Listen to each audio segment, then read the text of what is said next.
Tonight, controversy as it's revealed that Premier Scott Moe signed an order in council pardoning dozens of people for provincial offences, including a family member.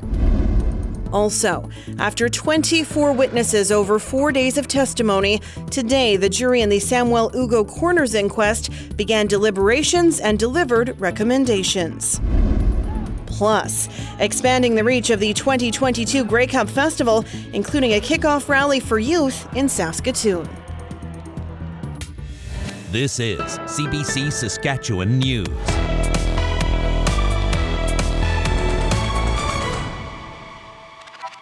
It is Friday, June 3rd, and the CBC Saskatchewan News starts right now. Good evening and thank you for watching. We begin with controversy tonight. Premier Scott Moe signed an order in council that pardoned dozens of people for provincial offences. One of them is a family member. Yasmin Hunaya reports. A man named Chris Moe was pardoned for driving through an amber light at or near Prince Albert back in January. The Canadian press says it's the Premier's brother. Premier Scott Moe signed an order in council in May pardoning Chris and dozens of others.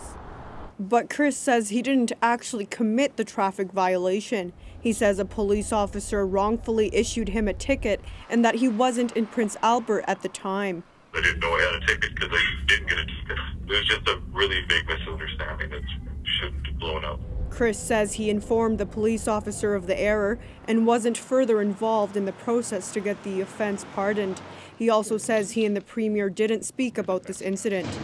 The Premier's press secretary says Moe recused himself from the consideration of the order in council at Cabinet. She says pardons are brought forward based on the recommendations and advice of justice officials. Political blogger Tammy Robert first posted about the order in council. She's outraged and says there should be more clarity about how Moe recused himself. Yasmin Ranea, CBC News, Saskatoon. The two NDP provincial leadership candidates squared off in Moose Jaw last night. Carla Beck and Caitlin Harvey answered questions on a range of topics at a candidates forum. It comes just a few weeks before a leadership convention to choose a replacement for outgoing leader Ryan Miley. On affordability, Beck says resource revenue is key. We take a little bit back of those profits to invest in affordability measures like rebates, that we invest in health care, and that we also put some away for a rainy day. That rainy day is today. We have people dying on the streets. They don't have roofs over their head, no places to live and raise their kids. We've got seniors who can't find a place to spend their lives, grow old. We need to start using that money wisely now. The leadership vote takes place in Regina on June 26th. The next forum is June 13th in Regina. Affordable housing remains on the agenda as politicians from across the country spend the weekend in Regina. This morning marked the official opening of the Federation of Canadian Municipalities annual meeting. Among the visitors were federal officials here to sell municipal politicians on the idea of a national housing accelerator fund. That's part of Ottawa's plan to solve housing affordability and homelessness across Canada. On the Accelerator Fund, which we're working on designing with all of you to make sure that it responds to things, is going to be about unlocking that supply as quickly as possible. Local governments often have the best ideas, but also have the jurisdiction on land use planning, approving projects, developing different neighborhoods. So sometimes they don't have the resources. Is it planning resources, engineering resources, environmental assessment resources? So if we can sort of breathe adrenaline into that, we think it'll help municipalities get more housing built faster. The Accelerator Fund is still in development after being announced in the 2022 federal budget. It's set to total $4 billion. On Thursday, mayors from across the country told the media they believe the idea will work, but only if it's developed with their input. A business expert in Saskatoon says Amazon's land purchase in Saskatchewan is a glimmer of hope and a message of confidence, especially as we come out of a pandemic with high inflation and interest rates and continued supply chain issues. On Monday, Amazon Canada Fulfillment Services ULC purchased land from Healthcare of Ontario Pension Plan Realty at the Global Transportation Hub for $3.3 million. Right now, there are 14 fulfillment centers in Canada, but only 2 of them are in the prairies, both in Alberta. The dean of the Edwards School of Business at the University of Saskatchewan says it puts us on the map internationally and speaks to the needs the Regina area can fulfill in terms of supply chain management. I think what we're seeing here in terms of Amazon's potential presence in Regina is the ability to really pivot in terms of the growth of online shopping that we've seen that's been occurring before the pandemic, been accelerated during the pandemic. That market has more than tripled since 2016. The last StatsCan report talked about over $50 billion of online shopping done in 2020 in this nation. So yes, there's an opportunity here to contribute to that flourishing situation. For our local companies, though, there's still opportunity for them to really demonstrate their value proposition to ensure that their service, that their reliability, and that their being in the community can be a vital part of how they are competing in this environment. Willoughby says Amazon's presence here could bring some efficiency in the supply chain going forward. In a statement, the government of Saskatchewan says it's excited to welcome another major international organization to the GTH footprint and that it looks forward to working with them and their development project going forward. The inquest into the death of Samuel Ugo has wrapped up after a week of testimony in Regina, and tonight the jury's released several recommendations to prevent a similar situation from happening again. Laura Sharpaletti has been covering the story and she joins me now live. Laura, it's been an emotional week for the family who spoke with you today. What did they tell you? Well, they've told us that it's been a frustrating week for them. They say they believe many of the witnesses who were present the day Ugo died at the ER when he was trying to get help have been lying on the stand. They also say that if the registration clerk who helped Ugo or tried to help Ugo that day was black, Ugo would still be alive today. Also, things have been very difficult for Ugo's mother, particularly. On Wednesday, she went to the hospital because she had a blood pressure of 200. She hasn't been in the chambers for a couple days very often because the family says they're trying to protect her. She's being eaten alive inside. Like, she's taking a lot. And the impact on her, it's been hard to see how this affected her life. So Sam, clearly this has been a very difficult process for the family, but they say they hope the inquest will bring about some good. As for good and changes, the jury has come out with more than 20 recommendations to try to prevent this from happening again. Tell me about some of those. Yes, the jury's purpose is not to assign blame, but to come up with changes. Some of the recommendations on the list are things that have already happened, such as now there must be 2 triage nurses on the ER floor at all time, unlike when Ugo was there. Also, they want to make sure that the unidentified process will still happen, which means if someone has no ID, like Ugo did, they're still able to see a doctor. Another recommendation today said that everyone should get diversity training, which is what Ugo's uncle has asked for. Also, they recommended that mental health training be issued to everyone on the ER floor, including people who are not medical officials. And finally, they want to see an increase of one-on-one training with registration clerks, as registration confusion was one of the key reasons why Ugo didn't get the help he needed that day. When the jury finished reading their recommendations, Ugo's uncle went to each juror member and gave them a hug. Later, he told the CBC and other media that he agrees 100% with the 20 recommendations, and he hopes that this will enact change. So does Ugo's father. He says he hopes the SHA will take these recommendations very seriously. Thanks for this, Laura. CBC reporter Laura Sharpaletti live outside the Samuel Ugo inquest in Regina tonight. Well, more signs of pride are popping up around Regina. This rainbow sidewalk is new outside the Cornwall Centre. Lots of people out in downtown enjoying the nice weather this Friday. So what's to come for the weekend? Ethan will have the details after the break. Stay with us.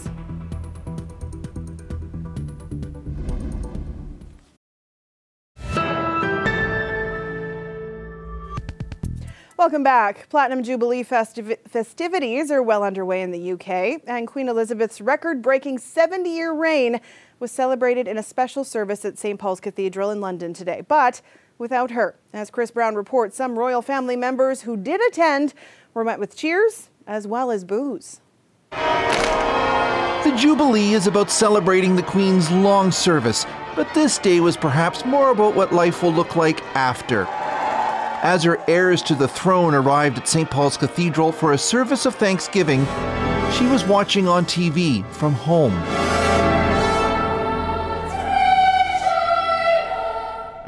The Archbishop of York nodded to the Queen's love of horses in his sermon. We are sorry that you're not here with us this morning, but we are so glad that you are still in the saddle. Without the Queen, the most anticipated moment was the reappearance of Prince Harry and his wife Meghan back in the UK from California after more than 2 years. They received mostly cheers, but also a few boos, as they were seated far from Harry's brother, Prince William. Harry and Meghan have made allegations of neglect and racism, which this royal commentator says have hurt Harry's reputation. People now have a very negative view of both of them. 10 years ago, Harry was easily the most popular person after the Queen, but I'm afraid that goodwill has been evaporating with all the attacks on the monarchy. On the streets, though, we found revelers sporting Meghan and Harry masks, and others who were more forgiving. I don't think there's anything wrong with Harry and Meghan, to be honest. They want to live their life privately, and we just have to give them the opportunity. He's a grandson. He should be here. She is a grandson's wife. Definitely she should be here. Inspired by her dedication. Inside St. Paul's, speakers heap praise on the Queen for her devotion to her country and the Commonwealth. Canada's High Commissioner, who attended the service, said any of her personal appearances will now take on added significance. We're into a conversion period. That's obvious. For the first time, Prince Charles delivered the most recent speech from the throne. That indicates changes in the wind. The Queen also cancelled Saturday's public appearance, but the thank yous and goodbyes will continue with gala performances and parties over the weekend. Chris Brown, CBC News, London. This weather update is brought to you by Capital Ford Lincoln. The exclusive export event is back.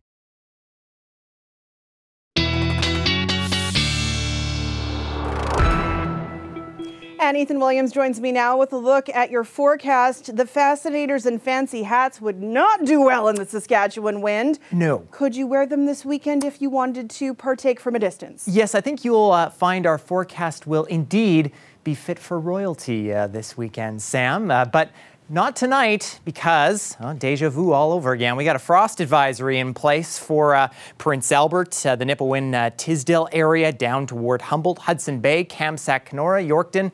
Same drill here. You are going to want to take care of plants tonight because damaging frost could be occurring. Now, I think outside of this, we're not looking at any areas seeing other areas seeing frost tonight. I think it's really just the advisory area that's going to see that this evening. But while the south deals with frost, the north is dealing with some forest fires. We have some fires not contained up around the Uranium City area, as well as off of Peter Pond Lake near Buffalo Narrows, and this one here near Stanley Mission on the north shore of Lac La Ronge. Now, there are a couple of fires that were contained just recently, one just south of Black Lake and one just south of La Ronge. We are behind the 5-year average when it comes to forest fires. We're usually around 120 fires so far this year.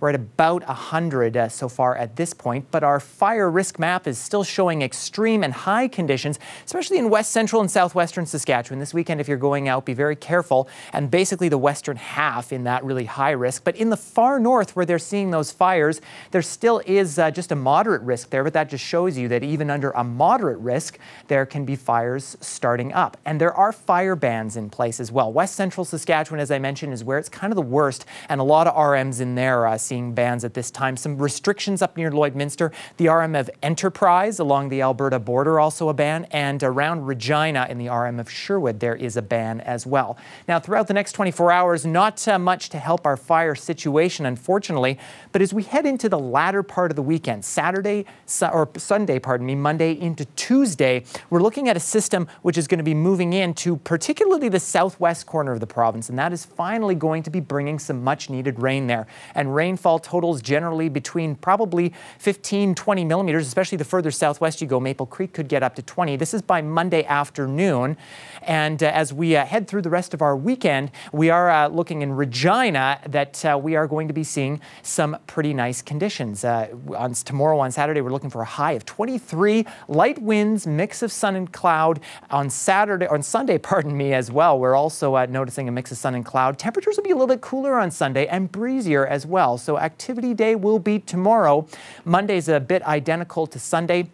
And then that rainier pattern for Regina and the eastern part of Saskatchewan will head in through the later part of the week. For the southwest corner, of course, and the western part of the province, we're going to see that rain probably Monday, Tuesday, but as it moves eastward, it'll head through our region for the rest of the week. Saskatoon, nice sunny day tomorrow, high of 23. Breezy both Sunday, Monday, with cloud cover moving in, and we will see temperatures start to rebound, Sam. And you know that rain is really going to be good news for the fire situation, but also farmers. They're almost done seeding in the southwest, and I'm sure they're going to like that rain a lot. I feel like these are also Goldilocks temperatures, like not too hot, not too cold, just right. Just right in the middle. Thanks, Ethan. You're welcome. Well, the University of Regina is doing some restoration on the frog art installation on its college campus. The iconic amphibian was created by an all-women Art 100 class taught by legendary artist and sculptor Joe Fafard in 1971.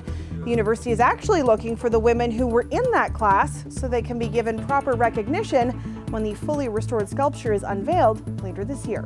Stay with us. We'll be back after the break.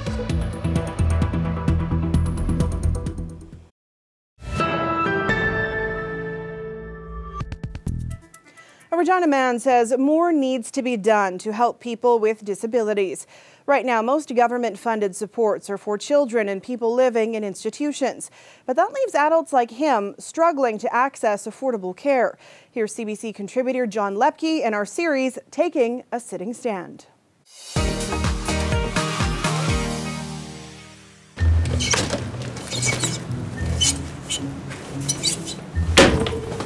That's me on my second birthday. That's me on my first day of school. And again at age 11. And here I am at 28. This is to illustrate that Canada needs cradle to grave care. It's the concept that social systems should care about people from birth to death, from cradle to grave. I have cerebral palsy. I was one of the first kids in the UK to be given Botox to counteract spasticity. I had the opportunity to be educated in a specialized British school with access to physiotherapy. My parents chose to keep me in the regular school system instead, but they were provided with supports and equipment for my disability, like a standing frame. When I turned 18 and was by then living in Canada, those low-cost supports turned into out-of-pocket expenses.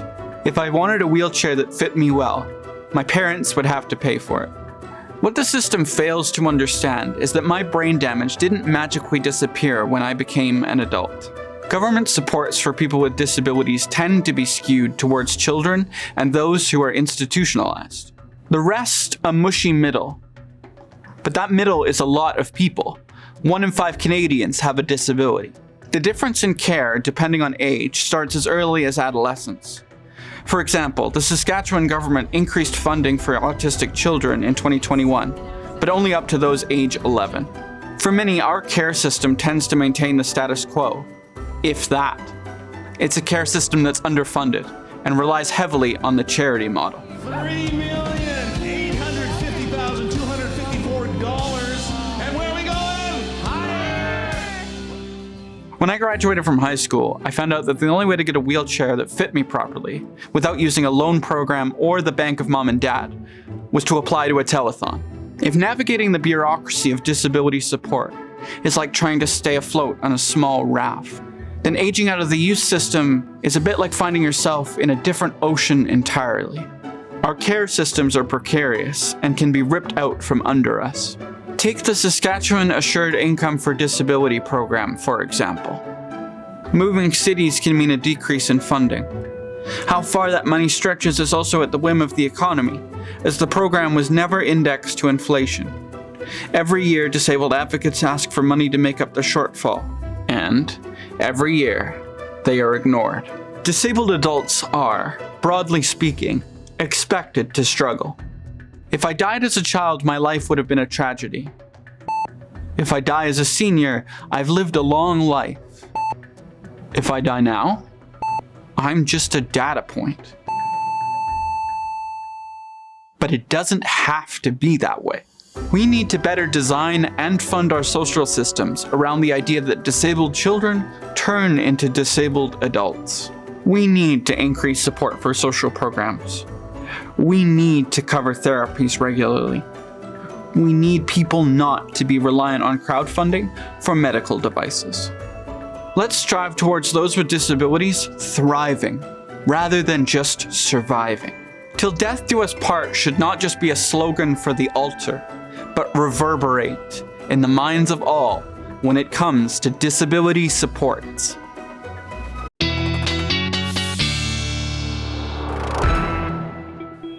And Ethan is back with one last look at tonight's weather. Not a bad night in Regina, Sam. When we wake up tomorrow morning around 8 a.m., we'll be at mainly sunny conditions, 13. Nice light winds, not much over 20 kilometers an hour by the time we get to noon. That cloud is cleared. We're sunny. We're at 21 on the way to a high of 23. Winds should stay under 30 kilometers an hour through the day. In Saskatoon, we'll start the day with sunny conditions at 13. And as we get into the afternoon, sunny conditions will stick around on our way to a high of 24 as we see that temperature at noon of 22. Winds not too bad either. Riders taking on the BC Lions this evening in BC at BC Place Stadium at 8 o'clock our time. And kickoff, Sam, won't be too bad. 14 mainly sunny, but some clouds and rain could build in, so might want to take the rain gear if you're going. Well, let's hope the team can pull out a W. That's right. Thanks, Ethan. You're welcome. And before we leave you tonight, some fun news for those in Saskatoon connected to the Grey Cup Festival. The festival will actually kick off in the Bridge City with a youth rally at Merlish Belcher Place on November 15th. Then will be followed up with the Grey Cup Pancake Breakfast at Prairieland Park on the 16th. The events may be 5 months away, but the Riders' president and CEO is feeling the excitement. Tremendous energy, to be honest with you, and I think a lot of that is around the Grey Cup. It's a very special event. Like I said before, you don't get to host it all that often, and there's just generally a lot of excitement around it. Tickets to the Grey Cup go on sale quite quickly. It's over 70% sold, and we haven't even gone to single game tickets. So we believe it's going to sell out very, very quickly. There's a lot of energy around the team, and whenever you host the Grey Cup, there's that extra pressure and then extra, as we were just talking about, the extra motivation to be in that, and I think our fans want to be there and support the team in the quest to do that. So lots of energy. It's come fast. We had a short off season with the way the shortened season last year was extended, but we're excited to get going. Reynolds says hosting events outside of Regina was a crucial part of the Saskatchewan bid. Also announced today and connected to the festival, Abbey, Birch Hills, Langham, Marshall, Whitewood, and the File Hills Tribal Council will each receive a $25,000 grant to support community fundraising efforts for sport, recreation and culture initiatives from Richardson Pioneer. More details about the Grey Cup Festival are still to come, but tickets for that big game that Craig Reynolds was talking about, they go on sale to the public June 14th. And that is it for us this week. For news anytime, you can always head to our website or subscribe to the CBC Saskatchewan YouTube channel. Glenn Reed will be back with more at 11. We're back Monday at 5:30. Thank you for watching and have a great weekend.